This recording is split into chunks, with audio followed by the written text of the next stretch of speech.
it is relatively easy to experience a weakness of spirit. The modern world often appears crushing and overwhelming, pushing against us with a constant force of negativity. To push back requires extraordinary effort. Many choose to simply succumb to these forces, allowing the pressure to break them rather than resisting it. This state of being is poverty thinking. It functions as an active form of mental subtraction, systematically narrowing a person's vision and diminishing the scope of their possibilities. It serves as an invisible barrier, effectively capping a person's potential before they even attempt to engage with the world. The seeds of this mindset are planted at the very first crack of consciousness in childhood. We are exposed to scarcity early on.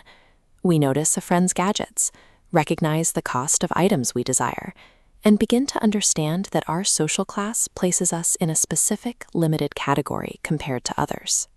This conditioning only solidifies as we transition into the workforce.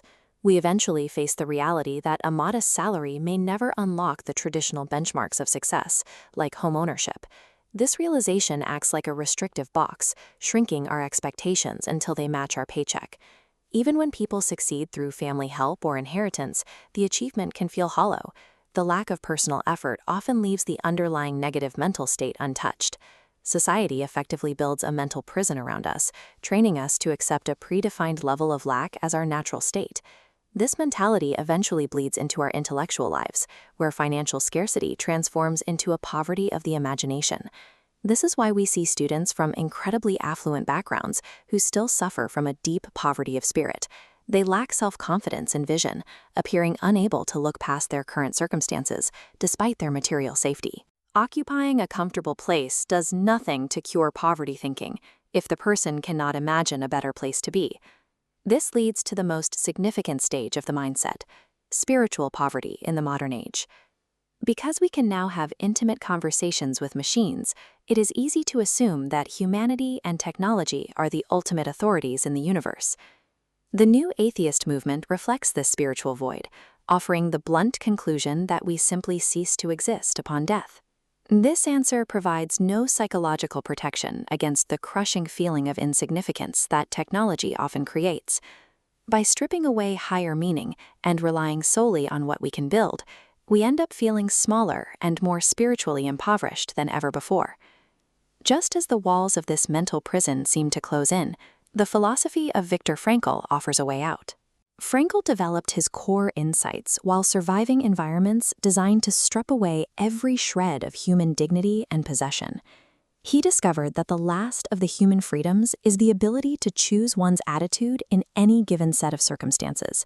The human mind remains the one territory poverty thinking cannot conquer, provided we choose to exercise that internal autonomy. We find a historical antidote to our modern malaise in the adventurers of the Age of Discovery. These explorers ventured into the unknown with no guarantee of success, refusing to let their immediate, land-bound circumstances limit where they were willing to go. For those facing a modern spiritual void, Pascal's wager serves as a similar tool for exploration. Choosing to believe in a higher meaning is a rational bet. If correct, the gain is infinite. If incorrect, you cease to exist. This calculated leap of faith bridges us to an integrated life, minimizing spiritual smallness. Faith and risk-taking are not delusions. They are a genuine quest for understanding that forces our horizons to expand beyond what we can physically see. This shift from passive acceptance to active belief aligns with Ben Franklin's principle on poverty. Franklin argued that the goal is not to make someone comfortable in a limited state, but to lead or drive them out of it. He recognized that comfort in a state of lack is its own kind of trap. True wealth exists in the breadth of our beliefs about what is possible. When we adopt the freedom of attitude Frankl described, the material limits of our current job or social class lose their power to define us. Rejecting the wage-slave mentality requires this exact blend of critical thinking and daring vision. It means refusing to be a thoughtless participant in a system that benefits from your low expectations. We must look for beauty and magic every day.